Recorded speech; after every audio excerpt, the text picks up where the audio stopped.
교수님을 모시고 그동안에 흘러간 역사와 앞으로 우리가 함께 고민해야 될 것이 무엇인지 알아보는 시간을 갖도록 하겠습니다. 차은권 전 장관을 모시겠습니다. 큰 박수.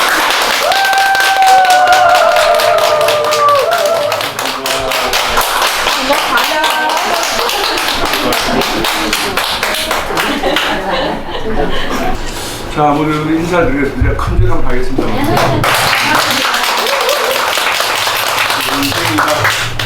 모두 시니어 프레너 이거를 창립도 하시고 인생의 이막을 어떻게 본인이 잘 살아가는 것도 있고 또 창직을 해서 다른 노인들도 그런 걸 아마 잘 살아가고 여기 교육도 합니다. 본인의 아마 생활을 하고 다른 노인이 되는 사람들에 대한 교육도 다 하는 걸로 제가 알고 있어요. 그죠? 본인의 노인성 플러스 창직을 해서 어떻게 그 노인들이 잘 살아가도록 하느냐, 그거를 공부를 하는 걸로 제가 알고, 우리 조현미 대표한테 그렇게 제가 듣고 이 자리에 왔습니다. 그 전에 반갑고, 여러분들이 그 제2의 창직 또는 본인의 시니어 프레임을 잘 하셔가지고, 본인도 그 노후 생활을 잘 하시고, 우리나라 노인들이 노후를 잘 살아가도록 하는데 많은 일을 해주시기를 바라면서, 제가 오늘 여기 아마 2시간 강의 시간이 되어 있는 것 같은데, 저거 하는 대로 하고 나머지는 혹시 여러분들 질문이나 또 토의할 때 있으면 토론하고, 강의를 좀 정신 있게 하는 건데요. 여러분들하고 많은 그런 질문이 필요하면 뒤를 좀 많이 변경하시고요. 아니면 내가 그냥 다 강의할 수 있는데, 일단 제가 진행을 한번 해볼게요. 필요한 시간이 있으면 여러분들하고 토의할 시간도 갖도록 그렇게 하겠습니다. 오늘 우리가 여기에 제목이 있죠. 고령사회 노인 문제와 웰에이징, 이렇게 웰에이징이라는 게 좋은 노년을 말하는 거거든요. 좋은 노년, 그걸 웰에이징이라고 하는데, 이 웰에이징을 어떻게 할 수 있느냐, 이 웰에이징을 위해서 여러분들 시니어 프레너가 어떤 일을 어떻게 해야 되느냐, 그런 아이디어를 여러분들이 조금 이렇게 이런 시간에 생각하는 그런 그 힌트를 드리는 그런 강의를 하겠습니다. 여러분들이 앞으로 이거를 하시기로 하고, 저는 여러분들의 생각의 힌트를 드리는 걸로 그렇게 하겠습니다. 저는 아까 우리 조현미 대표가 소개했습니다만 평생 노인 문제를 공부를 해왔고, 그것도 뭐 노인 분야, 복지 분야에서만 그 한평생 직업 생활을 했는데, 저도 이제 나이가 81입니다. 그 이제 만 나이로 81이니까 우리나라 나이로 한 82이 됩니다. 그래서 저도 완전한 노인이고요. 이제 8학년 지금 1학기를 지나고 있습니다. 그러니까 어떻게 보면 이제 후반전에 생각을 하면서 제 스스로 노인이라고 생각하고, 나도 스스로 어떻게 하면 노년을 잘 살아갈 수 있을까. 제가 맨날 공부하는 거를 이제 생각해서 제 자신이 어떻게 하면은 잘 살아갈 수 있을까. 그걸 맨날 이렇게 생각하는 사람이고요. 그런 제 자신의 경험을 여러분들한테 좀 이야기를 하면서 여러분들이 어떻게 그 웰에이징을 할 수 있는가. 그리고 여러분 말고 이 교실 밖에 한국 사회의 많은 노인들이 어떻게 웰에이징 할 수 있겠는가 하는 것을 여러분들이 좀 생각하도록 하는 그런 강의를 제가 하겠습니다.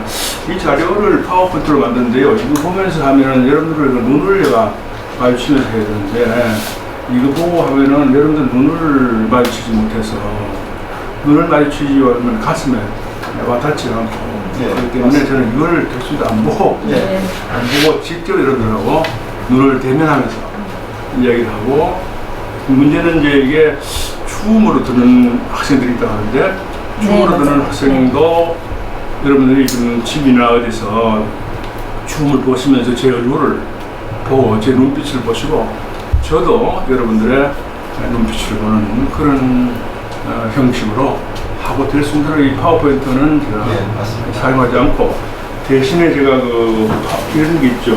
이런 그 자료를 제가 핸드아웃을 만들어줬죠. 이 내용이 거의 같습니다. 그렇기 때문에 이거는 보시면서 이제 눈은 저하고 마주치고 한 분은 저를 보시고 한 분은 이걸 보시고 이렇게 됩니다. 그렇게 해서 이걸 주로 보시면서 강의를 들어주시면 좋을 것 같습니다.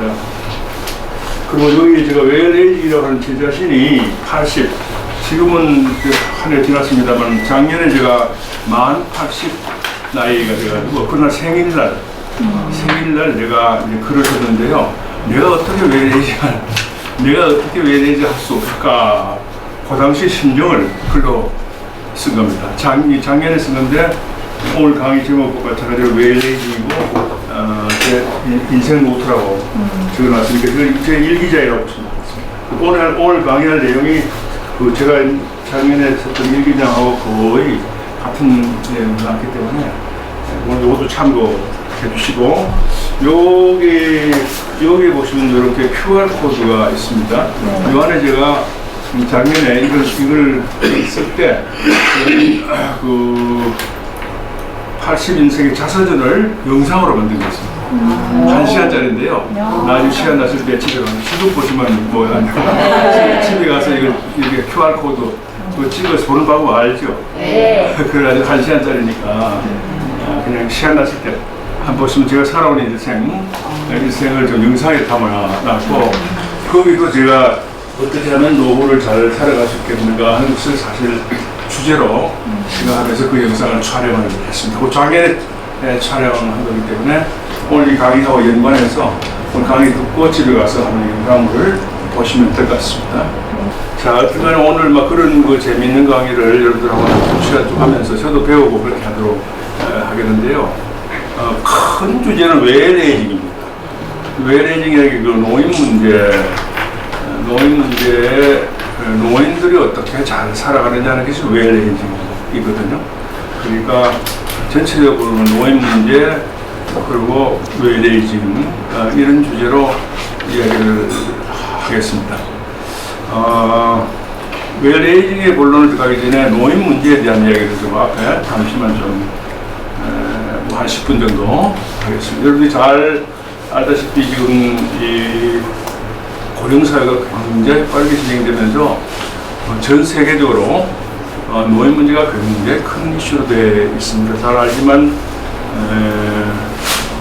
전 세계 65세 이상 기준으로 노인을 치면요, 전체 한 80억 인구 중에서 9% 정도입니다. 9%. 그러니까 얼마입니까? 9%니까 한 7억, 8억 정도가 노인이고요. 그 노인들이 자꾸 인구가 많아지는 이유 중에 하나가 가장 큰 것이 평균 수명이 전 세계적으로 굉장히 길어집니다. 지난 한 100년 동안에요. 100년 동안에 우리나라 전체 노인들의 평균 수명이 한 30살이 연장이 됐습니다. 대단한 거. 전 세계 인구의 평균 수명이 30살 연장됐다는 것은 노인들이 굉장히 많아지는구나 하는 걸 알 수 있잖아요. 그리고 우리 한국 마찬가지입니다. 우리 한국도 지난 1960년부터 지금 한 얼마입니까? 60년, 70년 동안에 거의 60년 동안에만 해도요, 거의 40년이 연장이 돼가지고 전체 노인들의 평균 수명이 지금 83.4 이런 식으로 옛날에 한 40세밖에 안 되는 게 평균 수명이 80이 넘었으니까 대단히 늘어났죠. 평균 수명이 늘어나고 하다 보니 오래 사는 거죠. 오래 사는 게 당연히 노인 인구가 많아지고요. 지금은 65세 이상 노인 인구가 우리나라에 거의 5천만 주에서 한 1,000만 됩니다. 그러니까 20% 육박하고 있고요. 그리고 이게 더 늘어나서 앞으로는 20%가 아니라 30%, 40%까지 노인 인구가 그렇게 늘어나는 초고령 사회. 이런 고령 사회를 두고요.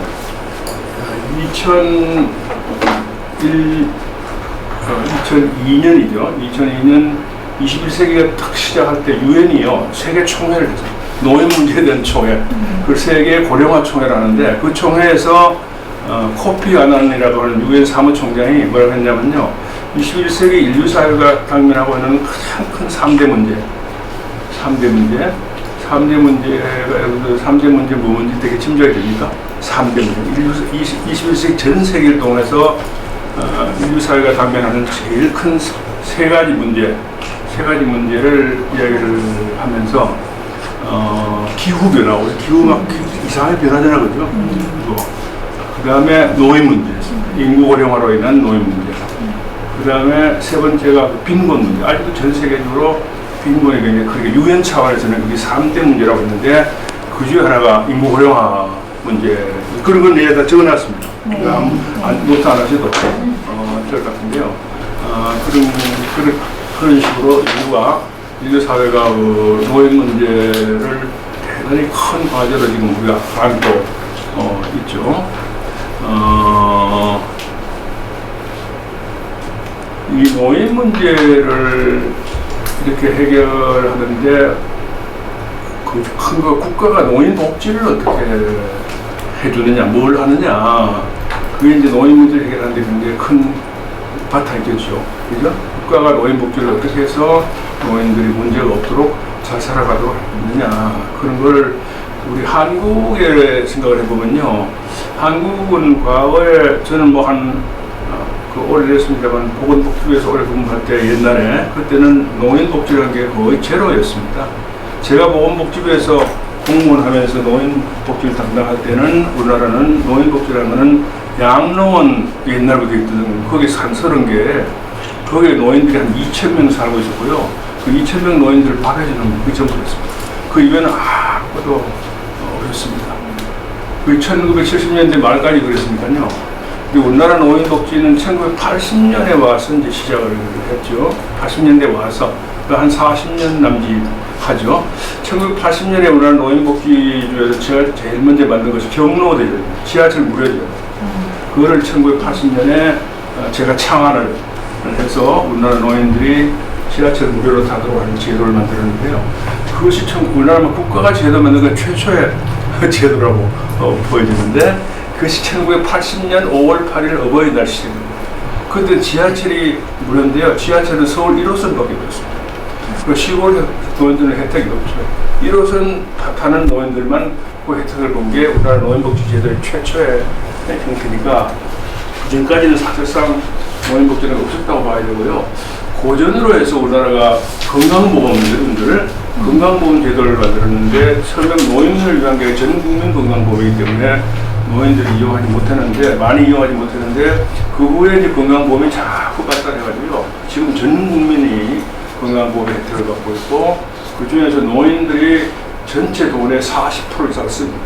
건강보험의 돈이 작년에 100조 나왔는데요. 노인들이 45조 원을 쓰고 있습니다. 그러니까 그 건강보험이 발달하면서 노인들 건강을 굉장히 위해줬죠. 그런 복지를 제도를 만들었고요. 아시지만 여러분 국민연금 같은 것도 40년 전에 88년부터 시작해가지고 아직도 국민연금이 완성 안 돼서 국민연금 못 받는 사람도 많고 그렇지만 그래도 많은 사람들이 이제 국민연금을 받고요. 그걸로 밥 먹는 거 해결하고 그런 식으로 국가의 복지제도 또 발전해 나가고 노인들 시설 아까 양로원 한 30개밖에 없었다는데 이제는 노인들 시설 굉장히 많습니다. 양로원만 해도 노인 요양원, 주간보호센터, 방문요양센터 가지고 한 2만 개 이상의 노인 시설이 만들어졌고 노인복지관 같은 것은 지역사회에 있는데 노인들한테 굉장히 좋은 교육, 여가생활 프로그램도 잘 하고 있고요. 이런 식으로 전반적으로 우리나라 노인복지도 지난 한 41년 동안에 발전하고 있습니다. 이 말을 드리는 이유는요, 전체 고령사회가 노인 문제가 커져가는데 국가가 이 노인들한테 뭐를 어떻게 하느냐 하는 문제가 일단은 중요하기 때문에 그걸 제가 먼저 말씀을 드리는데 문제는 그런 국가의 노인복지제도가 모든 문제를 해결하는 것이 아니고 저는 그 고령사회 노인 인구가 많아지는 데서 이거의 패러다임, 보는 눈을 바꿔야 된다. 늘 그런 이야기를 하고 있습니다. 고령사회 노인 문제를 해결하려고 하면 기본적으로 보는 기준, 그것을 바꿔야 된다. 이 말은 뭐냐면요. 고령사회 노인과 많아지는 고령사회에서 노인 문제를 다른 시각에서 보자. 노인을 노인으로 보지 말자. 노인이기 때문에 병들고 힘없고 먹여 살려야 되고 보태야 되고 이렇게 하는 생각 그 생각에서 완전히 너무 타격이다. 그래서 그 패러다임을 새로 만들자. 제가 그 세계 노년학교 회장을 했는데요, 전 세계. 거기서 이 패러다임을 제가 만들었는데요. 헬스 앤 액티비티, 건강하고 활동적인 노년상. 건강하고 활동적인 노년을 하면 노인들이 전혀 그렇게 짐이 안 된다. 부담이 안 된다 해갖고요. 학문적인 용어인데 에이지즘, 연령으로 노인들은 처음 살이 들고 힘든다 하고 보는 이념이 있고, 그것이 노인들이 무슨 무게 살려고 하는 대상이 아니고 본인이 활동하고 하면은 에이블, 능력을 가지고 있는데 얼마든지 일하고 자립할 수 있다. 그걸 지금 에이블리즘이라고 해요, 영어로. 에이지즘, 에이블리즘, 단어가 조금 스펠링이 이렇게 차이가 있는데요. 연령으로 봐서 노인들은 처음 의존적이거나 도와주는 그런 게 아니라 본인 스스로 능력이 있고, 그렇기 때문에 그 능력을 살려가지고 자립할 수 있다 하는 시각으로 바꾸자. 그것도 전 세계적으로 그렇게 바꿔야 된다고 이야기를 하고 있습니다. 노인을 부양하는 부양비라고 하는 공식을 노인들 전부 부양 대상으로 보지 말고 그중에서 건강하고 활동하고 돈 버는 사람은 제외하자. 그러면 부양비가 확 줄어들잖아요. 그런 사회를 만들자 해서 제가 그래서 오래전부터 고령자 자립사회, 고령자 자립사회를 제가 주창해 왔습니다. 이 고령자라는 말은 노인인데요. 노인이라는 말이 벌써 노인이라는 말 자체가 좀 부정적인 그런 이미지가, 원래는 노인이라는 말이 상당히 좋은, 열로 듣고 하다가 이렇게 좋은 의미인데 이걸 상당히 부정적으로 노인은 노쇠하고 병들고 힘없고 이렇게 생각하는 거기 때문에 이 용어를 바꾸자. 그래서 아예 고령자라면 나이가 좀 더 많은 사람들이, 나이가 60대 사람보다 65세에서 더 많고 70세도 더 많잖아요. 그래서 이걸 고령자라는 말을 바꾸고 그 고령자들이 자립하는 사회를 만들자. 유엔이 1990년대에서 노인을 올드 에이지드 했어요. 완전 늙어 빠진 이 용어를요, 올더 퍼슨, 올더, 비교급, 조금 더 나이 많은 사람들, 그렇게 바꿨습니다. 공식적으로. 올더. 유엔은 노인을, 전에는 에이지드, 나이가 먹어서 늙어 빠졌다 하는 그런 개념인데, 그건 아니고 올더, 나이가 조금 더 많은 사람이다 이렇게 바꿨습니다. 그것이 공식적으로 유엔의 용어입니다.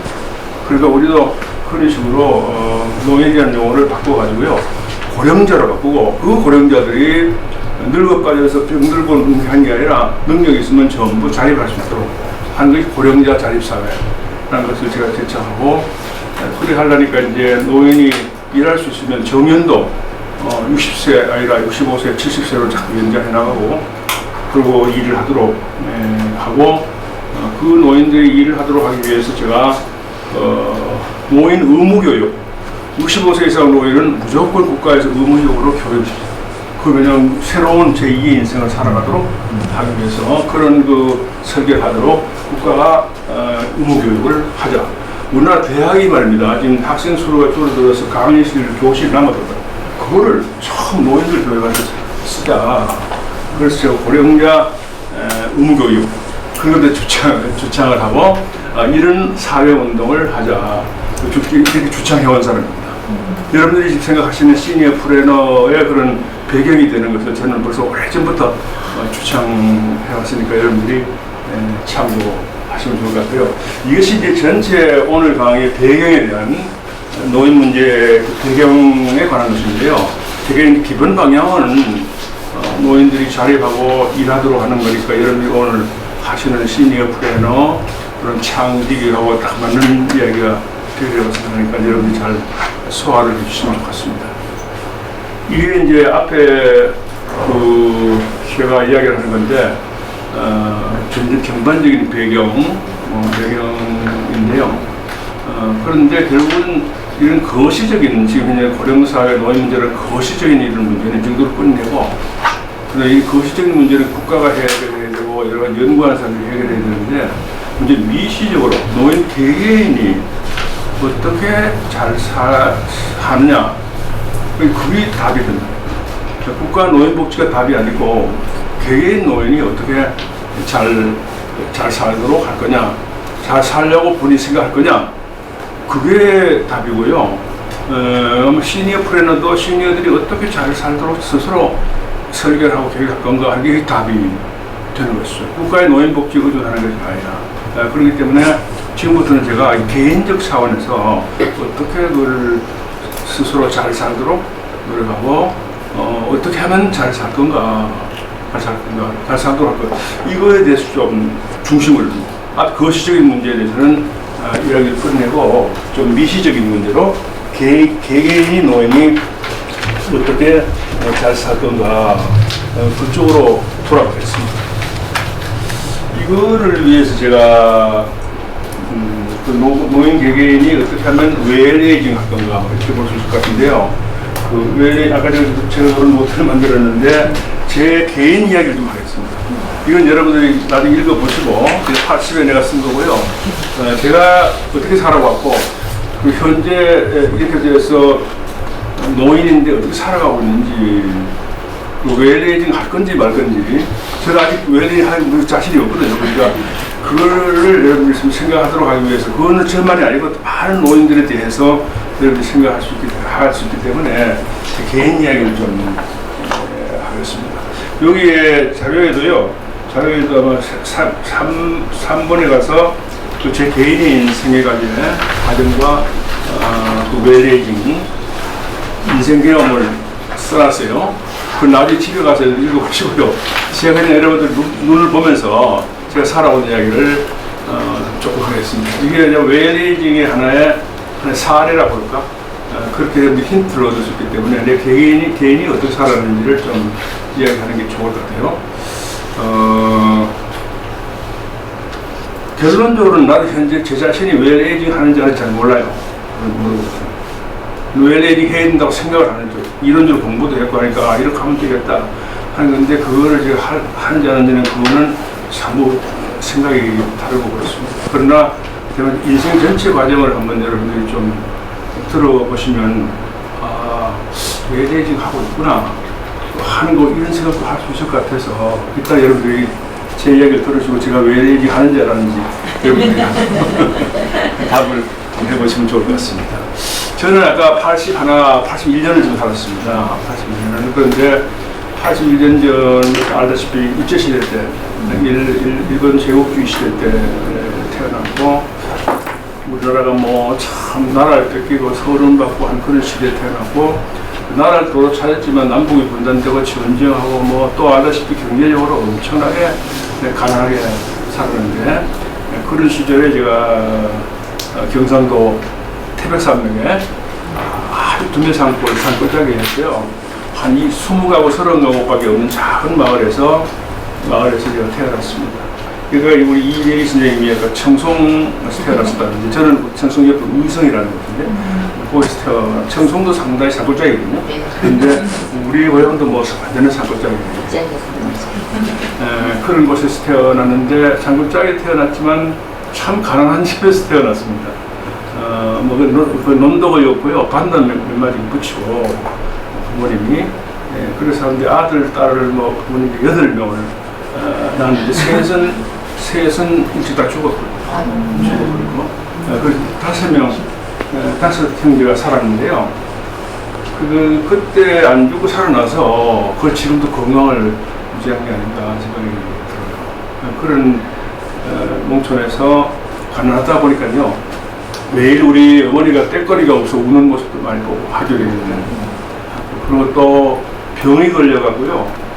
어머니도 맨날 아프면 그런데 또 누워있으면 내가 밥을 먹고 느끼기도 하고 또 병이 걸려도 또 치료할 수 있는 병원에 갈 수 있는 돈이 없어요. 읍에 있는 병원을 가지 못해요. 병원에 간다는 걸 상상을 하고 그러니까 뭐 결핵에 걸려도 약도 못 먹고 우선 결핵 걸리면 그 약 먹으면 금방 나는데 그때 약 먹을 돈도 없어. 그러니까 결핵 걸리면 심해지니까 그러니까 이제 전염이 되잖아요. 그럼 내 사촌 동생도 결핵에 걸렸는데 동네에 놔두면 전염이 되니까 안 된다 해가지고요. 뒷산에 구를 펴가지고 그것을 죽도록 만든 거죠. 그리고 저는 학교 갔다 와서 그 동생한테 밥 같은 거 먹고 그래가지고 동생이 죽도록 놔두는 것이죠. 그러니까 병원에 가는 게 아니라 결핵약을 못 먹고 그랬거든요. 그런 시절에 저는 그 소버짐이라고 아시나요? 소버짐이라는 게 버짐이 있어. 옴 같은 생긴 거. 그 버짐을 여기 얼굴에 옮겨와. 그러니까 친구님이 어디서 옮겨와서 저도 이 버짐을 알았는데, 소버짐이라는 게 얼굴에 여러 생기면서 자꾸 태를 돌려가지고요, 나선형으로 돌아가면서 확대돼 커진다고 그런다고. 그런데 피부병이죠. 버짐이라고 해서 그 영양이 부족해가지고 무슨 벌레라고 해서 영어로는 웜 그런 그 병인데, 이거를 알았는데 이게 요즘은요 간단하게 그냥 치료된다. 그냥 피부병으로. 근데 지금 그때는 그것도 모르고 약도 없고 하니까 맨날 집에서 그 고추장 이렇게 발라갖고요, 옹기 그릇 깨진 게 있죠. 그걸 끌고. 근데 고추장 바르고 옹기 그릇 끌고 봐야 이게 낫지 않죠. 더 커지고 아프죠. 근데 자꾸 더 커져. 얼굴이 이만큼 커지는 거예요. 커지니까 우리 옆에 이 동네 사람들은 고모님이 아주 용한 약이 있다. 그걸 데려오라 그래서 제가 그걸로 갔어요. 가지고 용한 약을 그 고모님 동네 가서 발랐는데, 그게 뭐냐면요, 공업용 염산수였어요. 이거 바르니까 막 그래서 평생에 그렇게 안 먹죠. 그런데 아픈 건 좋고, 그런데 병은 나는데요, 그날 그 바를 때 똑똑똑똑 굴렀어. 그렇죠. 그렇게 아프더라고. 근데 나중에 그걸로 이제 얼굴 그대로 상처가. 왜냐하면 공업용 했기 때문에 뭡니까, 균이 있는 부분이 다 타버리거든요. 탔으니까 얼굴을 그대로 해요. 지금은 제가 뭐 장가 가려고 성형수술도 하고 그렇지만 옛날에 성형수술도 안 하고 이거 달고 다녔습니다. 근데 얼굴에 표가 이렇게 탁 났죠. 근데 얼굴에 이 상처가 있으니까요, 살아오는 전 과정에서 그냥 뭐 학교 다닐 때, 뭐 장가 갈 때, 뭐 취직할 때 항상 트라우마가 돼가지고요, 늘 이거 왜 우리가 이렇게 가난하고 병원을 못 가고 또 무지하고 이런가 하고 맨날 고민을 하면서 제가 살았습니다. 그리고 나 이따 이야기하겠습니다. 그래가지고 저는 이 문제를 해결하는 사회복지 쪽으로 평생 진도를 정했는데요.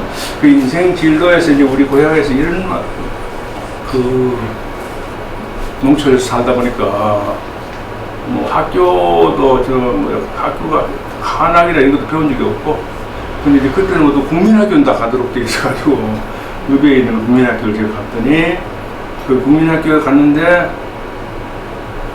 우리 담임 선생님이요, 저를 어떻게 봤는지, 이 소보짐도 이 상처도 나 있고 했는데 보기 싫을 텐데, 그런데 저를 반장을 시켰어요. 그걸 반장을 시키니까 이제 모범생이 되시는 모범생이 되니 그 영상 자서전에 한 말이 나오는데, 이게 모범생이 되는데, 모범생이라는 게 선생님 말을 잘 들어야 돼요. 칠판글수도 잘 봐야 되고, 말 잘 듣고 칠판글수 잘 보다 보니까 시험 치니까 100점이 넘어. 그때부터 신이 나가지고, 이렇게 공부를 하는 거구나 해서 저는 평생 이제 그 덕에 공부하는 길로 평생 살았어요.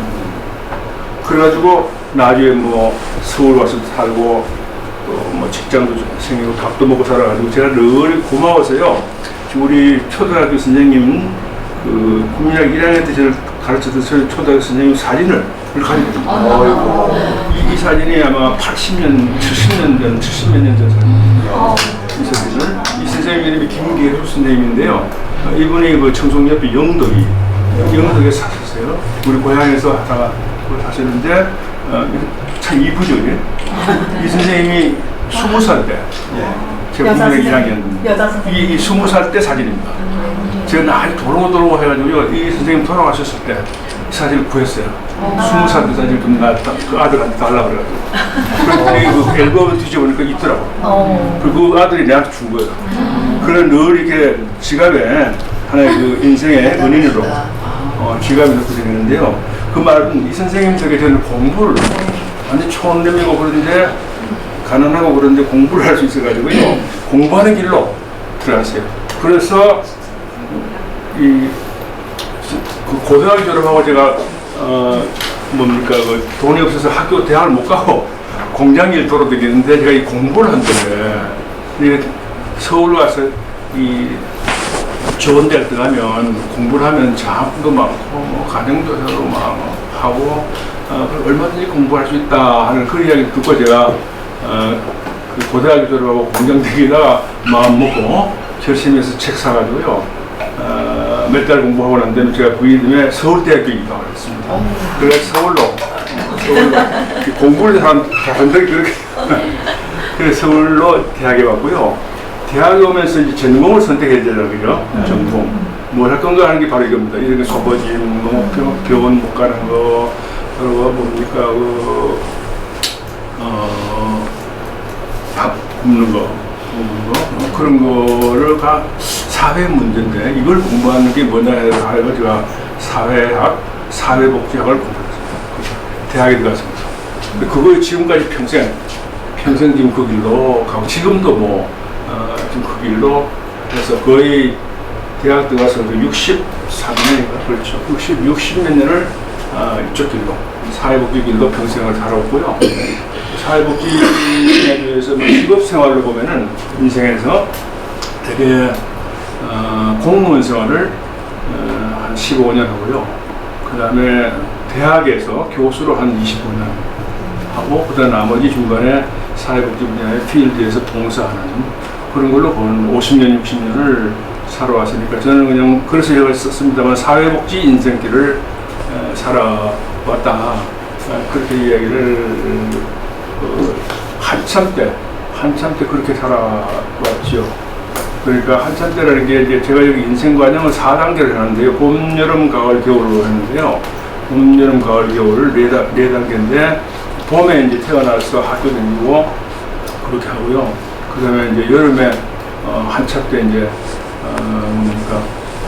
결혼도 하고 또 취직도 하고 일하고 그 다음 마치고 이제 가을에 이제 노후 생활을 하는 3단계까지고 죽는 단계는 4단계고 아직 3단계를 지금 가고 있는데 그런 그 과정에 1, 2, 3단계를 제가 거쳐왔죠. 그 3단계도 지금 벌써 제가 정년퇴임 직장생활 마치고 벌써 17년이 됐으니까요. 그 3단계도 지금 한참 진행되고 있는데 그 웰레이징은 그 3단계 노년기를 어떻게 살고 어떻게 사는 게 좋으냐 하는 게 참 중요한데 제 인생 과정에서 이제 지금까지 과정을 이야기하면서 제가 웰레이징 할 건가 이것을 여러분들하고 좀 같이 공부를 했으면 좋겠습니다. 제 인생 과정을 이렇게 좀 이야기를 했는데 그 웰레이징을 위해서 중요한 게 뭐냐면요. 여러분도 마찬가지일 텐데 제 이야기하면서 여러분들 스스로 자기 인생을 한번 대입을 해보시면 어느 정도 이렇게 이해할 수 있을 것 같은데 그 제가 이렇게 해서 봄, 여름, 가을 이렇게 왔는데 이 가을에 와서 그러니까 뭐를 느끼느냐면요.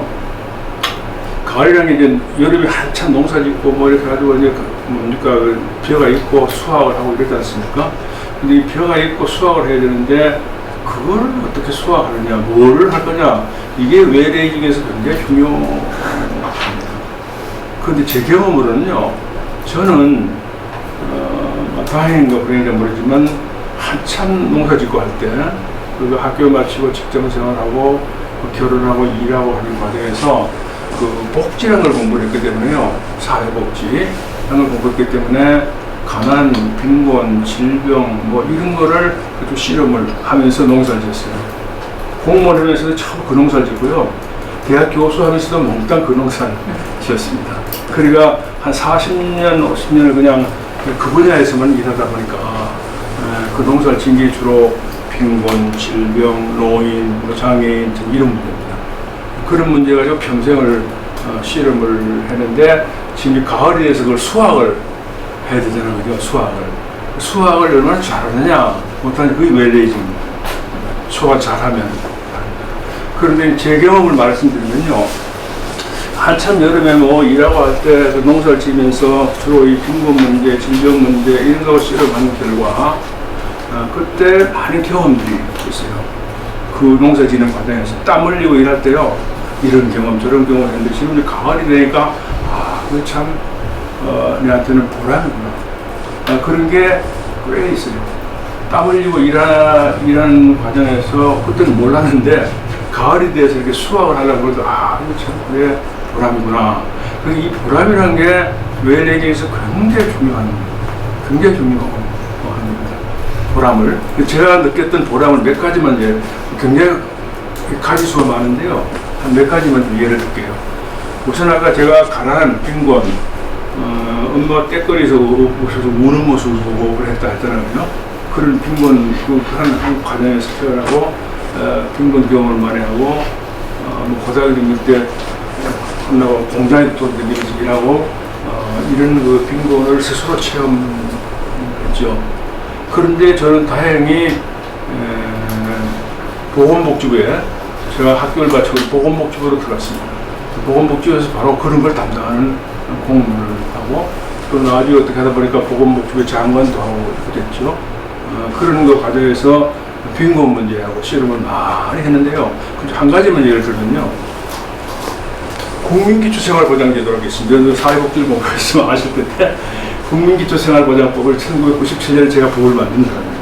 법률을 만들었고요. 그 법률을 만들기 전에 1980년대, 70년대 보건복지부의 사회과장을 하면서 그 빈곤 문제, 가난하게 사는 사람들을 많은 실험을 했는데요.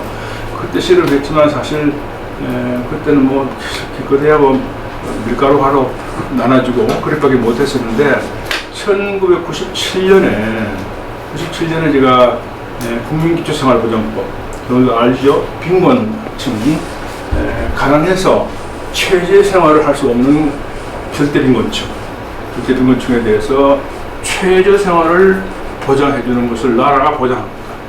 그게 국민기초생활보장법입니다. 그리고 우리나라에서 가장 가난한 사람들을 적어도 빈곤, 최저 생활을 면하도록 국가가 하는 겁니다. 지금도 국민기초생활보장제도가 있죠. 그 법을 제가 1997년에 국회를 통과시켰고요. 그 법을 통과시킨 날이 9월 7일입니다.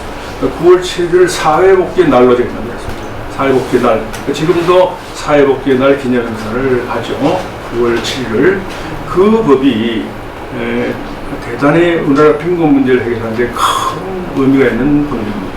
전에는 아주 빈곤층이나 최저생활 이하의 국민들을 국가가 못 해줬습니다. 기껏해야 뭐 밀가루 하나 이렇게 추구했었지 제대로 해결하지 못했죠.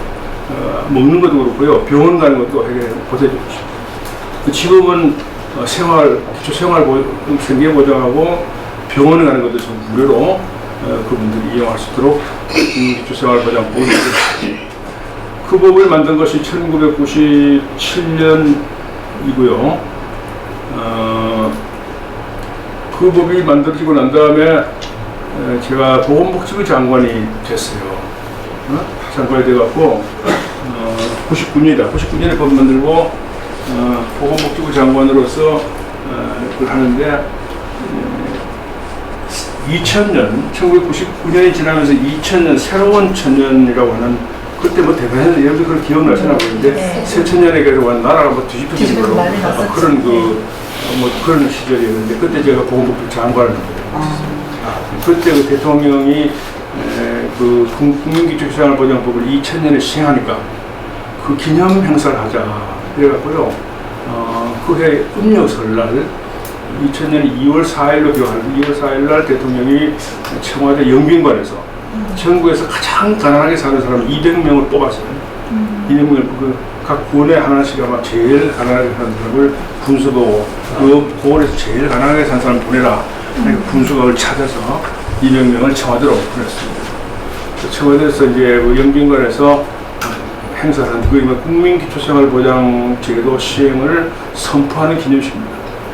그때 대통령이요 그 행사에서 그 한 200명의 아주 가난한 사람들 모아놓고 뭐라 하냐면요, 우리도 수천 년 내려오는 가난으로부터 벗어나는 날이 왔습니다. 올해가 이제 그 원년입니다. 수천 년 내려온 가난으로부터 벗어나는 원년이 이게 국민기초생활보장제도 선포식을 하는 겁니다. 제가 그 이야기 대통령이 그거 하는 걸 듣고 제가 옆에서 장관으로 보고를 하는 그런 때였거든요. 그 말 듣고 눈물을 흘렸어요. 대통령이 그 말할 때 옛날에 못 살고 밥 못 먹고 그 엄마가 그 때깔이 없으면 우는 모습을 참 생각하니까 참 기가 막힙니다. 응? 기가 막히더라고. 그래서 눈물을 흘렸는데 지금 제가 국민기초생활보장법과 이 빈곤 문제를 하는데 제가 그런 역할을 했기 때문에 그 한참 내가 땀 흘려 일할 때거든요. 지금 이 나이가 돼가지고 지금 생각해도 참 고마운 일이다. 고마운 일이다. 모든 국민의 가난을 해결하는데 그런 대로 심부름하고 있기 때문에 참 고맙다. 그게 보람. 이 보람이 노년기의 그 가을철에서는 가장 소중한. 이게 이제 이 보람이 웰레이징의 그 중요한 자산입니다. 웰레이징을 위해서 그 보람을 어떻게 가지고 있고 그것을 어떻게 가꾸느냐 하는 것이 웰레이징에서 굉장히 중요합니다. 그런 이야기를 한두 가지 듣게 내가 스스로 경험한 거. 두 번째가 질병입니다. 저희 소버님도 앓고 뭐 동생이 혈액으로 죽어가는 그런 모습도 보고 부모님들이 전혀 병원에 가본 적이 없고 그런 시절에 질병에 대해서 많은 그런 생각도 하고 가슴 아프게 생각했는데 그래서 제가 그걸 해결하는 복지 분야로 들어오겠다고 마음 먹고 그리고 보건복지부에 가서 건강보험 제도 만드는데 제가 혼신의 노력을 다했습니다. 건강보험이 우리나라가 한 50년 역사가 됐는데요. 그 50년 동안 저는 건강보험 속에서 살다가 그랬습니다. 그러니까 그거 만들려고 어릴 때 그 병원에 못 갔던 그런 것 때문에 그 제도 만들려고 많은 노력을 하고 농촌 지역의 건강보험 제도를 확대하기 위해서 저 막걸리 통사들도 있고 농민들 설득하고 그런 옛날에 그런 과정을 거치면서 땀 흘려 일하고 그러다가 아까 제가 2000년에 보건복지부 장관이 됐을 때 우리나라가 건강보험 전체를 하나로 합해가지고 국민건강보험, 현재 국민건강보험공단인데요. 그걸 만들어서요 전체 국민건강보험을 완성을 합니다. 그 시점에 그것도 7월 1일 날 출범식을 하는데 그 건강보험공단 출범식이 세종문화회관에서 있었습니다.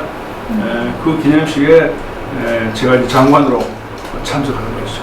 그리고 참석하면서 그 기념사, 우리나라 건강보험을 완성한 한 50년 투영 과정을 거쳐서 건강보험을 완성했는데 그 기념사 활동도 눈물이 막 어릴 때 내가 병원에 못 갔던 참 그런 기억이 나고요. 이게 우리나라가 전체 국민들이 건강보험 혜택을 받아서 이제 병원에 모두 쉽게 갈 수 있겠구나, 그랬겠구나. 그러니까 그런 것을 제가 농사 지면서 땀 흘려 했는데 지금 와서 생각하니까요. 2000년부터 다시 한 20몇 년 지났잖아요. 지금은 5천만 국민이 모두 건강보험 혜택을 받고 병원에 쉽게 가고 많이 갑니다. 그리고 우리나라 국민들이 현재 병원에 가는 횟수가 세계 1등입니다. 가장 횟수가 1년에 몇 번 병원에 가느냐는 통계가 있어요. 우리 한국이 평균 15회입니다. 모든 국민이 1년 평균 15회 병원합니다. 그런 나라가 세계에 없습니다. 그만큼 병원에. 건강보험 제도가 너무 잘 돼서 그래요. 그러니까 제가 50년, 60년 전에 그 병원에 못 갔던 소원을 푼 거죠. 내만 푼 게 아니라 전 국민이 그렇게 만들어놨으니까요. 그게 저로서는 보람이죠. 보람.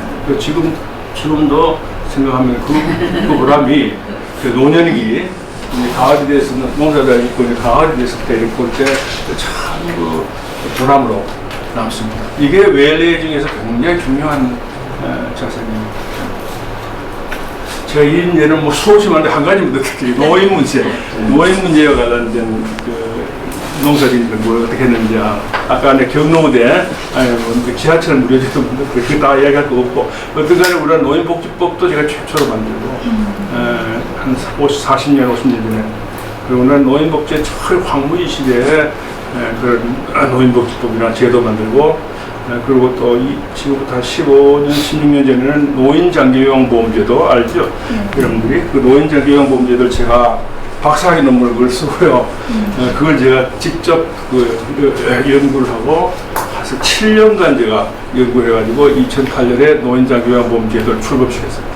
그거를 그 2007년에 법이 만들어지고 2008년에 그 제도를 출범을 시켰는데 그 제가 그 노인장기요양보험 제도 추진위원장 정부에 그때는 공무원이 아니고요. 대학 교수 가면서 추진위원장을 맡아가지고요. 법제도 만들고 디자인하고 지금 노인자 요양보험이 많이 발전해서 지금 65세 이상 노인 중에서 한 100만 명이 그 혜택을 받고 있고요. 거기에 종사하고 있는 요양보호사가 수백만 명이 지금 노인들을 돌봐주고 있는데 지금 제가 요새 이렇게 주변에서 이야기 들어보면요.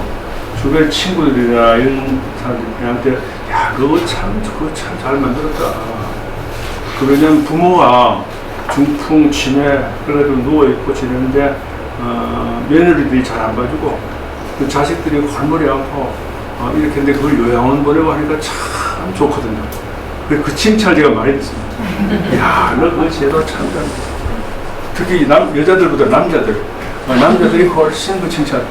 그거 아니었으면 뭐 어려웠을 텐데 그런 식으로 이제 한여름에 그렇게 농사를 짓는 결과 지금 가을이 돼가지고 이렇게 그런 게 참 잘 만들었다 할 때 제가 보라고 그런 그 인생 과정에서 그런 과정을 거쳐서 노후의 보람을 느끼는데 여러분들 다 모두 인생 과정을 좀 거치고 있고 지금 한참 거치고 있는 동안에 거치는 걸 제가 농사 짓는 걸로 했는데요. 땀 흘려 바꿔고 농돈 내고 농사를 열심히 지었을 때 거기에서 나오는 수확, 열매를 가을에 여러분 보시면서요. 그거에 대해서 보람을 느끼는 거. 그것이 웰리에이징에서 굉장히 중요한 겁니다. 그럼 누구나 저는 제 이야기를 했지만 누구나 여러분 다 30년, 50년 이렇게 살아오는 과정에 다 땀 흘리고 일하고 하는 게 있었을까요? 여러 가지로. 그리고 그거를 가을에 이렇게 해서 제가 마음으로 보람을 느끼는 것이 웰리에이징에서 굉장히 중요하다. 그 이야기를 제가 제 개인적인 경험으로 이야기를 하고요. 다시 본론으로 들어가서 그 웰리에이징의 본래의 내용으로 그렇게 하겠습니다. 제가 이제 그렇게 그 이야기를 했는데 지금 여기서 초점이 뭐냐면 웰리에이징입니다. 제 이야기는 여름에 한참 일할 때 열심히 한 거에 대해서 보람을 느끼는 게 웰리에이징에 좋은 바탕이 된다 했는데 그것만이 아니고 웰리에이징을 위해서 여러 가지 필요한 게 있죠. 그걸 여러분들이 공부를 하시도록 여기도요 웰리에이징에 대해서 써놨는데 페이지가 8페이지입니까? 8페이지에 성공적인 노년생활이라는 말도 썼고 웰리에이징이라는 말도 썼고 웰리에이징은 뭐 우리말로 표현하면 좋은 노년생활이라는 뜻이고요. 또 어떻게 하면 성공적 노년생활을 말하기도 하고 이런 용어가 여러 가지가 있습니다. 뭐 아름다운 노년생활 이런 이야기도 있고 많이 있는데 제가 이게 성공적 노년생활 웰리에이징 이렇게 제가 썼습니다. 웰리에이징이 좋은 노년인데 성공적 노년생활이라는 것은 좀 말이 다른 사람들 부담을 좀 줄 수도 있고 그리고 성공을 했다는 게 다른 사람이 성공 안 한 것 같이 보이기도 하고 그래서 그 말을 쓰기가 조금 불편한데 그냥 과학적 학문적으로는요 잘 살아서 성공적이다 그러면 성공적인 노년생활을 해도 되죠. 그것 때문에 제가 피해서 웰리에이징이라는 말을 영어로 쓰고 그걸 좋은 노년이라고 썼는데요. 이 어떻게 하면 웰리에이징을 할 수 있느냐, 웰리에이징의 조건이 뭐냐 하는 거를 제가 이렇게 연구를 해보고 하면요. 어떻게 하면 좋은 노년을 보내고 성공적인 노년을 할 수 있을까? 뭘 가지고 있으면 뭘 받고 하면 되느냐. 그것이 조건이, 그죠? 그 모두 여러 가지 연구하고 이론도 굉장히 많아요. 많은데, 제가 많은 그 이론 중에서 가장 설득력 있는 거는요, 우리 동양에, 한국뿐만 중국을 비롯한 동양에서 오복이라는 게 오복. 그게 웰리에이징을 가장 잘 설명하는 거예요. 왜 어떤 영감, 그 영감 참 오복을 타고났다는 말이에요. 죽었을 때 참 오복을 타고났다 하는 오복을 이야기해요. 그 오복을 갖추면 성공이 되는 거예요. 그건 것입니다.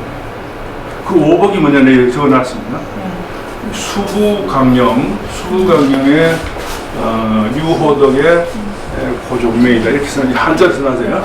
수부강령이라는 게요 오래 살고 오래 살고 그리고 경제적으로 여유가 있고 그죠? 그 다음에 좋은 일을 했어요. 남한테 베푸고 그리고 죽을 때 고종명 아주 아름답게 죽는 거예요. 부담 없이. 그리고 그것이 5가지 복이라고 하고 있습니다. 그러니까 지금 현재 그 성공적 노년 생활을 요 5가지를 갖추면 되는 거죠. 그죠? 그러니까 이 성공적 노년 생활 또는 웰레이징의 조건이 요 5가지. 그 5가지를 풀어서 제가 또 쭉 하나씩 설명해 놨는데요. 여기 보시면은 이 좋은 노년 생활의 5가지 조건 중에서 앞에 2가지가 아주 있습니다. 제가 필요 조건이라고 했어요. 이건 없으면 안 되는 반드시 있어야 될 기본적인 필요 조건이 2가지. 하나는 건강이고요. 그리고 하나는 돈입니다. 이거는 둘은 없으면 안 되는. 그게 제가 필수 조건이라고. 필수 조건. 그렇죠. 건강을 잃어버리면 끝나는 거예요. 성공적인 노년이고 없잖아요. 죽어버리면 끝나잖아요. 그러니까 이 건강이라는 게 아주 필수적으로 중요한 조건이라는 것을 여러분 다 아마 이해하리라고 생각하는데 그래서 이제 외래중에서 많은 사람들이 건강 이야기를 많이 합니다. 근데 우리도 지금도 우리도 그렇고 이제는 굉장히 건강이 좋아지는 시대가 됐어요. 우리 오래 살고 하기 때문에 이 건강을 누릴 수가 있는 그런 여건이 되어가고 있기 때문에 이 건강 조건이라는 것을 굉장히 중요시 하고 또 이걸 생각을 해줄 겁니다. 그 다음 2번째 그 필수 조건은요, 돈입니다. 그러니까 돈이라는 게 좀 말하기 좀 거북한데, 돈보다는 좀 경제적으로 여유가 있는 걸 말합니다. 무슨 뭐 부자가 되라는 건 아니고, 경제에 여유가 있는 게 돼야지, 경제적으로 여유가 없으면, 우리 주변에도 많이 봅니다만, 좋은 노년 하기가 참 어렵습니다. 그 노인이 빈곤하면, 가난하면, 빈곤층, 저소득층 노인들의 경우에 굉장히 어려운 문제가 있습니다. 돈이 없기 때문에. 그러면 돈이 없으면 다른 좋은 노년 하기 어렵죠. 빈곤 노인을요, 우리 노년학 하는 사람들이 막 지어낸 말인데, 노인이 가난하다는 게 뭐가 가난하냐. 이런 것을 토론해서 우리끼리 만든 말이에요. 손자 녀석한테 용돈을 좀 줘야 되는데, 용돈 줄 돈이 없다. 그래 손자한테 줄 용돈이 없다. 그럼 그건 빈곤한 거예요. 빈곤. 그 적어도 손자한테 줄 용돈이 궁하지 않으면 빈곤에서 벗어나는 거예요. 예? 그리고 그것만 벗어나면 요 조건이 좀 해결되는 거예요. 그죠? 그러니까 그런 상태의 빈곤을 실제로 그런 노인들 많이 있습니다. 손자한테 용돈을 주지 못하고, 예? 그리고 지하철 공짜로 타가지고 탑골공원에 와서 맨날 무료로 가거든. 그런 노인들이 많이 있습니다. 그런 노인들은 말을 안 해요. 제가 언제 보건복지부 장관 시절에 탑골공원에 가서 노인들과 같이 밥 먹었는데요. 이렇게 이제 큰 이렇게 이 판에 음식을 받아가지고 큰 테이블에 이렇게 의원분들 다 모아서 가지고 오시라 그래가지고 밥 먹는데 이렇게 서가지고 앞에 있는 분한테 할아버지 어디서 오셨죠? 의암동에서 되게 사시는 게 어떻습니까? 뭐 괜찮습니다. 돈도 한 푼도 없으니까 무료 식당에서 밥 먹으면서 옆에 있는 할아버지한테 할아버지 어디서 오시는데 수윤에서 왔다. 그 사는 형편이 어떻습니까? 아이고 뭐 좋다. 말을 안 해요. 돈 없다는 이야기를 안 한다. 그 절대 잘 안 해요. 그 제일 끝에 할아버지가요, 한 7, 8명 앉았는데 제일 끝에 할아버지가 저한테 그럼 딱 물었더니 보건복지부 장관이 이 노인들이 왜 이렇게 말을 안 하는 건지 아시고 왜 말하는지 아십니까? 돈이 없습니다. 돈이 없으니까 말을 안 한다. 그게 빈곤 문제는 본인 스스로 말하기가 참 어려운 문제죠. 적어도 노인이 말입니다. 외래징 하나만 그거는 해결해야 됩니다. 그래서 돈이라는 말을 썼어요. 이병 치료해야 되라는 이야기는 아니고 적어도 적어도 경제적으로 조금 여유 있는 상태는 돼야 된다 그런 이야기고요. 이것이 2가지. 하나는 건강, 하나는 돈, 이거 여러분 동의하죠? 이 네. 두 가지가 절대로 필요하다고 그러는 거. 그런데 그러면 건강하고 돈만 있으면 전부 다 하냐? 그러면 왜 웰레이징 하는 거냐? 그거 아니야. 건강하고 돈이 있으면 다 웰레이징 한다. 그거 아닙니다. 그게 절대적으로 중요한 조건이지만 그것이 전부는 아닙니다. 노년을 보냈습니다. 충분 조건, 충분 조건. 이거 말고 돈하고 건강 말고 충분 조건이 뭐냐? 세 가지 적어놨어요. 세 가지. 활동, 사회적 활동을 해야 좋은 노년을 보낼 수 있다는 걸 적어놨고요. 충분 조건의 활동. 그 다음에 관계. 활동, 일하는 거하고요. 그런 관계라는 게 여러 가지 관계망입니다. 가족 관계도 있고, 친구 관계도 있고, 그런 관계망이 좋아야지 그것이 흐트러져 버리고요. 내 혼자 외톨뱅이가 되면 전혀 좋은 노년을 보낼 수가 없다.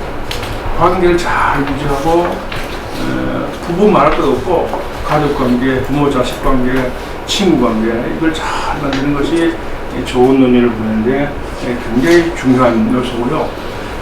그 다음에 하나가 심리적인, 여기서 좀 어려운 말을 써도 심리적인 통. 자기의 마음의 중심을 잡고요. 내 중심을 잡고 흐트러짐 없이 살아가는 상태를 통합이라고 얘기하는데요. 그 심리적인 노년기의 통합이 굉장히 중요합니다.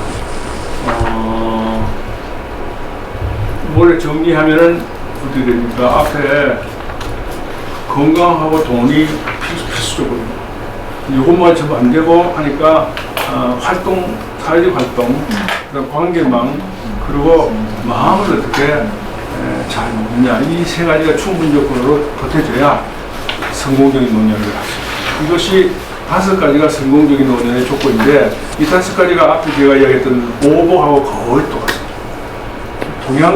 옛날 동양 수천 년 내려오는 오복 사상이나 지금 제가 이야기하는 5가지 조건은 거의 같습니다. 그 말은 좋은 노년을 보내는 진리다. 진리는 동서고금을 통해서 똑같다는 겁니다. 똑같다. 이런 것들을 갖추면은 좋은 노년을 보낼 수 있다.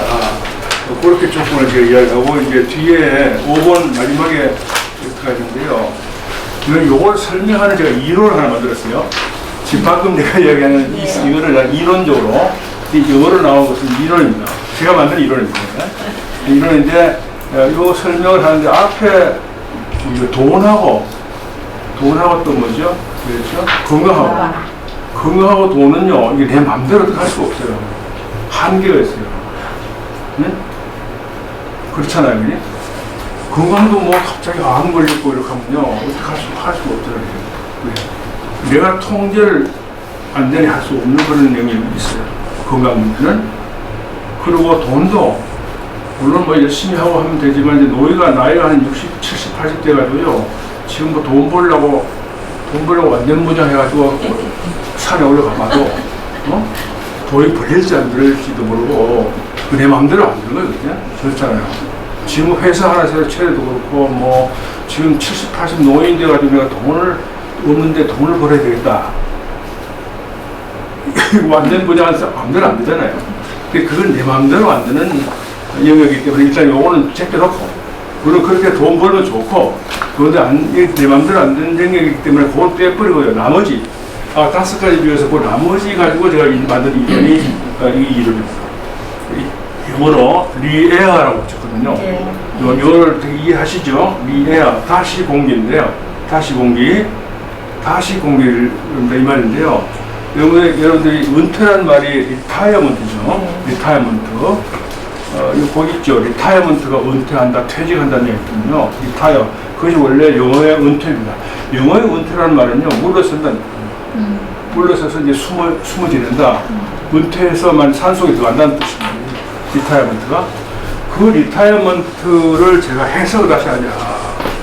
그 리타이어먼트의 리타이어를요, 다이아를 다시 갈아 끼우는 걸 해석합니다. 네? 다이아. 제가 이걸 많이 뜯어서 지금 이거 많은 사람들이 이거 쓰는데 이야기하는데요. 다이아를 다시 끼워서 공기를, 에어 공기잖아. 공기를 다시 주입해서, 바퀴를 다시 주입해서, 다이아의 공기를 다시 주변에서 다시 달리자. 그것이 리에야. 리에야. 그 영어로 써놨는데 이런 걸 보시면 될 것 같은데 그걸 내가 조금 보충 설명을 좀 하죠. 그 리에아 이론의 R는 리, 다시라는 뜻이죠. 그리고 에아는 A, 그 다음에 I, 이렇게 되어 있어요. 하나하나 그 설명이 필요한데요. 다 설명해놨어요. 그 리에아, 앞에 R는요, 그대로 리타이어먼트라는 말에 리하고요. 리인터프리테이션이라는 말 썼어요. 그 두 가지를 합해서 리라고 했어요. 다시라는 뜻입니다. 다시라는 말은 은퇴하고 난 다음에 다이아에 바람을 따서 넣어서 리오리엔테이션 새로 재지어간다. 어떤 목표를 정해서 간다는 얘기입니다. 그걸 제가 그 R이라는 말에서 썼습니다. 이때 중요한 게 뭐냐면요. 새로 출발할 때 중요한 얘기가 재해석을 해야 된다. 리인터프리테이션. 우리말로 하면은 재해석 이렇게 할 수 있어요. 재해석. 자기 인생을 재해석하는 거예요. 재해석을 할 필요가 있다. 인생 재해석. 그리고 어떻게 했냐면 나는 과거에 교수를 했다. 장관을 했다. 사장을 했다. 또는 무슨 회사에 큰 상무를 했다. 이 과거에 배웠을 자리를 생각하지 말아요. 그건 다 버려버리고요. 버리고 내가 70대 완전 개인으로. 여기 머리에 썼던 가시나 이거 다 버리고요. 버리고 나 자신을 생각하는 거예요. 나는 나다. 나는 차 홍보이고 이렇다. 그래서 나는 나다 이렇게 생각하시고 하고 자기를 재해석하는 거다. 그것이 리인터프리테이션. 근데 과거에 내가 뭘 했는데 내가 이걸 할 수 있느냐? 내가 과거에 사장을 했는데 아파트 경비를 할 수 있느냐? 이렇게 생각. 그렇게 생각할 필요 없다는 거야. 사장을 했든 장관을 했든 관계없이 나는 나고 필요하면 아파트 경비도 할 수 있고 뭐든지 할 수 있는 거지. 그런 식으로 인생을 새로 해서 재해석. 과거에 했던 걸 전혀 생각하지 않고. 그런 게 우리나라에서 특히 이게요. 그게 중요한데 우리나라는 과거에 뭐 했고 이걸 자꾸 머릿속에 놓고요. 근데 내가 이걸 할 수 있느냐? 저는 그 분당에 사는데 아파트 경비하는 할아버지 한 분 어디 사시냐고 그랬더니 수원 사신다고 그래요. 수원에 그 아파트 많은데 거기서 보면 경비를 하시면 여기까지 올 필요 없이 거기서 타고 좋잖느냐 그랬더니 아이고 저희가 옛날에 회사에 뭘 했는데 그거 다 아는데 거기서 아파트 경비를 하면은 체면이 안 나. 그 체면 생각하지 말자는 게 네 해석이에요. 제 해석이에요. 그것을 다 버려버리고 거기서 그 동네에서 아파트 경비를 하면요 얼마나 좋아요. 버스 안 타고 다니고. 제가 옛날에 한 40-50년 전에 일본에 노인복지 공부하러 갔을 때요. 일본 고생산 공무원이 이런 사진을 하나 보여주더라고요. 신문에. 그거는 큰 사진 나오는데 그 사진 내용이 뭐냐. 오사카 시장했던 사람이 오사카 시청에 수의를 하고 있는 거죠. 오사카 시장했던 사람이 오사카 시청에 경비를 써가지고 막 경연 착 붙여. 그 사진이 이만큼 났더라고요. 이렇게 해야 노인들이 앞으로 취업하고 불행화 사회를 해결할 수 있다. 전부 오사카 시장 했던 거 따지고 하는 것들이 안 된다. 그 따질 거 없이 시청 수의를 하는 시장 했던 사람. 그 비슷한 예로 제가 파리를 갔더니 에펠탑 있죠? 네. 에펠탑 꼭대기에 오가면요. 모자 이렇게 쓰고 경비하고 안내하는 분이 있어요. 그 중에서 제가 파리 시장 했던 사람. 파리 시장 했던 사람이 그 아파트 에펠탑에서 경비하는 거예요. 우리나라의 서울시장이나 부산시장이 그런 거 한다면 못 들었죠.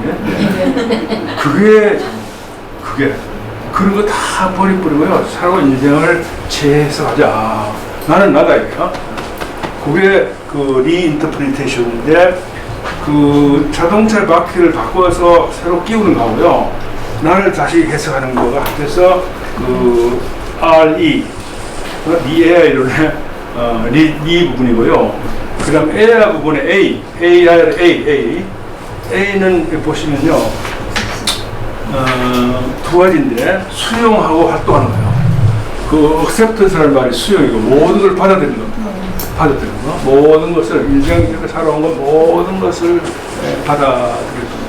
여러분들 피보를로스라고 하는 그 죽음학자, 노년학자가 쓴 그 인생 수업이라는 책 혹시 읽어보셨는지 모르겠는데 그 인생 수업에 보면요 그 책을 쓰면서 이분이 많은 노인들을 인터뷰해요. 수만 명을 인터뷰해갖고 책에 썼는데요. 많은 노인들을 인터뷰한 결과 죽을 때 그 뭐를 후회하느냐 한 인터뷰를 했어요. 죽을 때 뭐를 후회하느냐, 죽기 직전에 그것을 책에도 썼어요. 죽기 직전에 노인들이 많은 후회할 것이 여기서 4L, 4가지 L을 썼어요. live, 열심히 살 걸 참 내가 열심히 못 살았구나. 이거 하고요. live, 그 다음에 이 love, 내가 사랑을 할 걸. 내가 사랑을 할 걸, 내가 며느리를 미워하지 말고 내가 감싸줄 걸. 이걸 죽을 때 가장 후회한다. 사랑할 걸. 그 다음 또 하나가 laugh. 아니, 웃고 살 걸. 맨날 찡그리고 내가 웃고 살 걸. 그것을 laugh. 그 다음에 L자거든요. 그 마지막에 learn인데요. 이 learn이라는 말이 배운다는 말 뜻이지만 이 배운다는 말은 그 다시 해석하면요. 인생 살아온 걸 전부 배워서 내가 터득해서 내가 소화할 것. 살아와서 여러 가지 걱정이 있었는데 그걸 내가 소화할 것. 그걸 죽을 때 후회한다는 거예요. 그때 며느리하고 싸우지 말고 내가 다 소화할 걸. 이런다니까 죽을 때. 그렇게 죽을 때 후회하지 말고요. 살아있을 때 하라니까. 이 책에서 그 이야기. 살아있을 때. 그러니까 이 네 가지를 이야기했는데 이 네 가지 애를 실천하는 게 뭐냐면요. 수용한 거예요. 모든 걸 내가 받아들여서 며느리도 받아들이고요. 다 받아들이면 된다. 한 뜻에서 제가 수용이란 말이 acceptance. 이게 뭐 여러 가지가 있거든요. 그러니까 지금 방금 수용할 게 참 많이 있어요. 가족 관계, 며느리와 관계도 있고요. 많은 것을 내가 받아들일 거예요. 하는 건데 이 받아들이자 하는 게 그 노후 생활을 잘 보내는데 굉장히 중요하고요. 그 다음에 A 또 하나는요. 액션, 액티비티. 아까 이야기했는데 활동하는 겁니다. 활동하는 겁니다.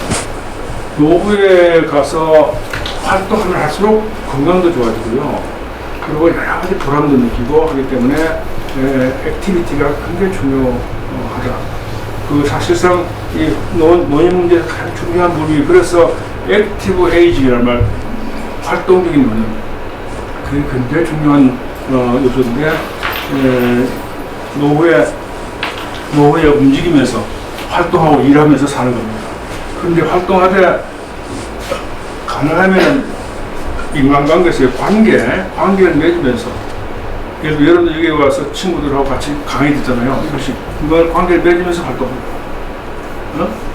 내 혼자 산에만 다니는 게 활동이 아니고 이것도 강의를 듣고 또 이야기도 하고 그렇게 살아가는 것이 굉장히 중요한 보람 있는 노년 생활을 잘하는데 굉장히 중요한 거거든요.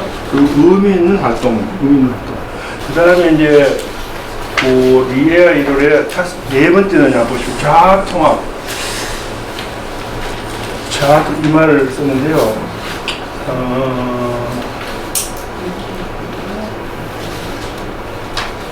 이게 심리학 용어거든요. 굉장히 어려운 용어인데요.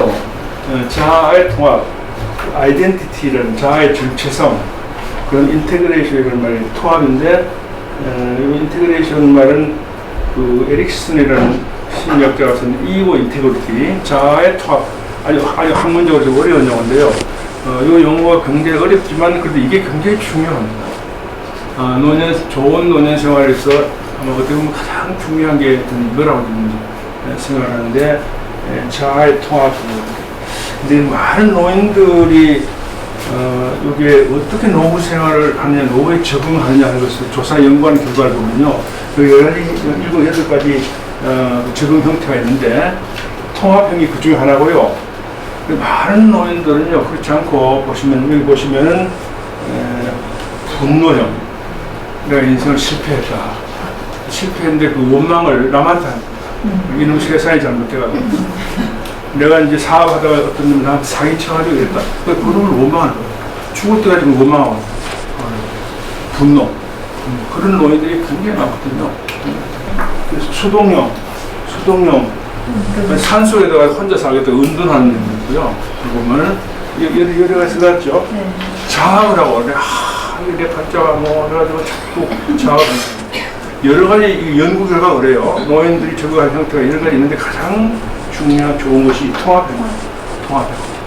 통합형은 에릭슨이라는 사람이 쓴 그 자아 통합 이론에서 나오는 건데 이 자아 통합 이론이 그겁니다. 간단히 말하면요. 내가 내 중심을 딱 잡고요. 중심을 딱 서는 겁니다.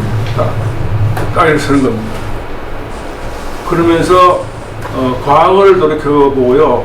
후회를 안 하고 내가 뭐 했다, 아까 뭐 했다 그런 거 안 하고 미래의 시간을 보고서요. 내가 불안해서 생각하고 이렇게 혼돈스럽게 생각하고 불안하지 않고요. 주변의 사람들하고 비교해서 남하고 비교해서 고등학교 동창 그러면 내보다 공부도 못했는데 내보다 잘 살고 이렇게 생각하지 말게. 그거 동창회 말입니다. 공부 잘했던 말하는데 그게 무슨 상관이지? 그걸 비교해가 저놈은 내보다 공부 못했는데 내보다 잘 살고 이렇게 비교하지 말고 그걸 비교 남하고 공간적으로 시간적으로 미래에 대해서 불안하게 생각하지 말고 과거에 대해서 후회하거나 이렇게 부정적으로 생각하지 말고 거기 딱 중심을 잡는 거. 되게 여러분 이해되십니까? 네. 중심을 잡는 거. 그거 할 수 있죠, 여러분들? 네. 저도 잘 안 되지만 그걸 하려고 그냥 시간적으로 공간적으로 딱 중심을 잡고 나는 나다 이렇게 생각하는 거죠. 지금 현재 이 중요한 거 하나는요. 어떻게 하면 통합을 하는 거냐. 과거에 대해서, 미래에 대해서, 주변의 관계에 대해서 어떻게 통합적으로 살느냐 하는 것이 좋은 웰에이징에서 참 중요한 요소입니다. 그리고 이제 마지막으로 5번 번째는요, The 이론의 R 다시 등장하는데요. R은 앞에 Reinterpretation하고 다르고, 앞에 Reinterpretation은 자기를 다시 해석하는 거고요. Reorientation은 다시 새로 갈 방향을 지향하는 겁니다. Reorientation. 그것이 마지막 R입니다. 그것이 이제 새로운 지향, 새로운 출발 이렇게 했는데요. 새로운 출발, 새로운 지향으로서 리오리엔테이션. 오리엔테이션이라는 말 알지? 새로의 방향을 정해서 나가는 거예요. 그거를 하는 것이 R인데, 여기서 이제 재설계라는 말은 여러분들이 아마 시니어 플래너 하면 플래닝을 설계를 할 텐데, 새로운 설계, 새로 재설계, 인생을 재설계하는 것이죠. 굉장히 중요한데요. 제가 한두 가지 예를 들게요. 제 인생을 재설계하는 게, 그 다음 페이지에 나오는데요. 14페이지 나오는데, 재설계 하는데, 일본 사람 중에 히노하라 시게아키라는 사람이 있어요. 히노하라 시게아키가 몇 년 전에 죽었습니다. 106세에 죽었습니다. 106세에 돌아가신 히노하라 선생은 제가 잘 알아요. 제가 이번 일본 회사 사무실도 가고, 이분이 한국에 와서 강연회도 하고, 근데 돌아가신 게 106세에 돌아가셨는데 한국에 올 때 한 100살 때 왔어요. 내가 초청해가지고. 그러니까 롯데 호텔에서요. 그때 아마 전중에 한 2,000명 앞에 강연을 했습니다.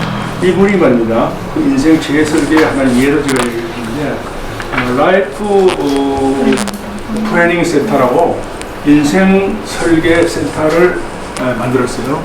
그래가지고 이제 자기도 새로운 인생을 설계를 하는데 우리가 같이 하자고 해가지고 마음에 맞는 사람들을 한 2만 명 일본에서 모아가지고요. 일본 신노인회를 만들었어요. 그렇게 마음 먹는 사람들 모아가지고 2만 명이 일본 신노인회를 만들어 사람이고요. 이분이 지금 106세가 몇 년 전에 돌아가셨죠. 돌아가셨는데 1911년 그 일제시대 막 시작 때죠. 그때 태어난 사람이에요. 지금 살아있으면 112살잖아요. 그렇죠? 네. 1911년에 태어나셨는데 이분이 그 새로운 디자인 마음을 먹게 된 계기가 있었습니다. 그 보시면 1969년에 이분이 그 잘 비행기를 타고 한국에 오다가 한국에 오다가 재밌어. 한국에 오다가 그 비행기에 말입니다. 네. 하이제크 그 납치하는 그 범인들이 타가지고요. 그분들이 비행기 조종사한테 총을 갖다 대고요. 평양으로 가졌어요. 그리고 그 당시 나왔는데 그 당시 정말 납치 사건이 큰 사건이 있었습니다. 평양으로 가자 이렇게 했는데요. 그 운전수가 조종사가 잘 이렇게 둘러대갖고요. 이런 비행기를 김포공항으로 평양으로 합니다. 총 들고 있는 사람은 여기가 김포공항인지 평양인지 모르니까 그 김포공항에 딱 내렸다고. 그 내려놓고 이제 빨리 이제 연락을 한 거죠. 그래갖고 이제 그때 이제 우리 대응팀들이 막 나가고 이렇게 하다 보니까 이제 범인들이 가만히 보니까 내다보니까 김포공항이거든요. 그러니까 내리도 못하고 야단 났을 거 아닙니까. 그런 상황에서 이제 협상이 일본하고 한국 정부하고 협상이 벌어져가지고 비행기가 갇혀 김포공항에 갇혀 있을 때 이 히노가라스 그 비행기를 탔었어요. 그 납치대가 김포공항에 내린 거죠. 이 사람도 지금 평양 간 줄 알았는데 김포공항에 또 내리잖아요. 처음으로 이때 이분이 처음으로 김포공항을 갔다 하더라고. 그것이 69년이니까요. 자기 나이로 얼마입니까? 11년생이면 한 60 되죠. 60 나이에 김포공항에서 납치돼가지고 잡혀있는 거죠. 그리고 완전히 죽은 줄 알았잖아요. 그 비행기가 만약 평양 가다가 만약 추락했으면 죽었죠. 그걸 안 죽고 김포공항에서 다시 살아요. 그리고 이게 자기 인생의 큰 계기가 돼가지고 그때부터 결심을 세우더라고요. 인생 계획을 라이프 플래닝을 다시 해갖고요. 그때 나이 60인데 다시 이제 풀려서 일본을 갔죠. 이분은 그 경도 제국대학 의과대학을 나오고 도쿄에 있는 그 세일로카 병원이라고요. 서울루가 병원에 의사가 되어가지고 1934년에 그러니까 취직을 해가지고 죽을 때까지 그 병원에서 일했어요. 한 80년 이상을 같은 병원에서 의사로서 물론 거기 원장도 다 했고요. 그 라이프 플래닝 센터를 그 병원에 가지고 병원에 센터를 만들어가고요. 많은 동지들 모아가지고 생애 설계, 인생 설계에 대해서 강의도 하고 그렇게 하면서 이분이 그 후로 책을 200권을 썼어요. 책을 200권 썼는데 200권 전부가 베스트셀러죠. 그만큼 유명한 책입니다. 왜? 요즘 나이를 거꾸로 먹는 법 이런 책도 있고요. 우리나라 번역된 것도 많이 있어요. 이번에 쓴 책이 나이를 거꾸로 먹는 법 등등 있는데 그런 식으로 책이 베스트셀러가 되니까요. 그 수입이 인쇄 수입이 엄청나게 많이 들었어요. 저희는 집에서는 먹고 살수 있는 그래야 되고 그 돈을 몽땅 아프리카에 있는 어린아이들 도와줍니다. 아프리카 아이들 도와주는 재단을 만들어가지고 그래가지고 아프리카 가서 연주회도 하고 아이들 도와주는 그 사업을 이분이 그때부터 계속 했어요. 거의 죽을 때까지. 그러니까 인생 재설계를 참 잘하신 거예요. 그죠? 그러면서 또 의사 활동은 그대로 하고 그랬던 분인데 제가 그 인생 리오리엔테이션의 하나 예로서 이 사람을 제가 들었고요. 그 다음 밑에 뭐 저는 그거와는 관계는 없지만 제가 이제 리오리엔테이션 했던 거는 치면 2008년 제가 교수 정년퇴임을 65세 했거든요. 65세 정년퇴임하고 제가 뭐 15년 정도, 15년 되죠. 그 후로 제가 교수 정년퇴임했으니까 일단 과정에서 한 과정을 다 거친 상태에서도요. 제가 제 설계라고 할까 마음을 새로 먹고 이렇게 일을 하다 보니까요. 오늘 여도 강의하는 것도 그렇잖아요. 그 정년퇴임하고 나서 16년 후에 지금 이러고 앉았습니다. 아직도 제가 뭐 하잖아요, 그죠? 이러고 사는데 그런 걸 지금 한 15, 16년 동안 계속 뭘 했습니다. 여러 가지. 그것이 제 설계라고 볼 수 있는데 제 설계가 특별히 의도적 설계보다는 맨날 제가 아까 복지, 노인 문제 이런 것만 맨날 하다 보니까요. 그 연관되는 그런 일들이 자연적으로 많이 나타나잖아요. 이제 오늘 여기서 제가 웰에이징이라는 게 그렇게 해서 좀 강의를 한 거잖아요. 그런 그 활동을 정년퇴임 후에도 지금까지도 계속하고 있습니다. 여러 가지 한국사회복지협의회 제가 회장 맡아서요. 어린아이들, 못 사는 아이들 도와주는 그런 일도 한 6, 7년 동안 했고, 아까 소개하셨지만 세계 노년학회, 전 세계 노인 문제를 공부한 학자들이 모임이 있습니다. 큰 학회. 그거에 제가 회장을 맡아가지고 2013년부터 그러니까 정년 퇴임하고 한참 있다가 회장을 맡아가지고 서울 코엑스에서요 전 세계 5,000명 노년학자들을 좀 초청해가지고 코엑스에서 큰 학술대회를 하고 그랬습니다. 그러니까 노인 문제에 대해서 아주 큰 학술대회 그런 것도 해보고 그리고 그런 식으로 하다 보니까 또 보람있게 살고 그게 어떻게 보면 지금까지도 뭐 제가 어릴 때 못 살고 어려웠기 때문에 그걸 전공하는 게 뭐냐 하다가 사회복지를 전공을 하고 그 분야에 평생을 일했다지 않습니까? 그 사회복지라는 게 결국은 가난하게 사는 사람, 노인들, 장애인들, 아이들 그런 건데 제가 그런 분야의 일을 여러 가지를 은퇴 후에도 초록오사를 어린이재단도 책임을 맡아가지고 하기도 하고 그런 아동, 노인, 장애인 그런 분야에 일을 하면서 그러니까 인생 후반에 보람을 많이 느끼는데 그 보람도 결국은 그런 어떤 생애의 재설계 그냥 은퇴 후에 뭘 할 건가 하는 설계가 더 가능하게 나온 거라고 생각하는데 그런 점에서 웰 에이징을 위해서요 은퇴 후 65세 은퇴하면 60이면 60 은퇴할 단계에서